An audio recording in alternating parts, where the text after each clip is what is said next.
Prípad v austrálskej futbalovej lige si žiada zápis do Guinnessovej knihy rekordov.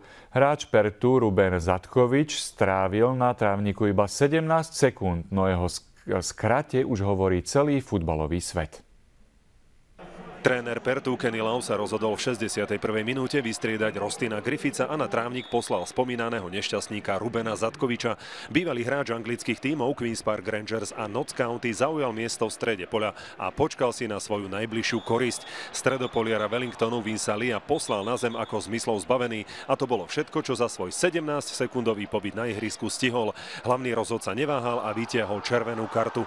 Za túto kosu sa mu vôbec nečudujeme. Aspoň, že sa Zadkovič pri kajúcnom odchode z trávnika svojej obeti ospravedlnil. Skrat austrálskeho futbalistu bol zároveň zbytočný, pretože Perth v tom čase vyhrával nad Wellingtonom 2-0.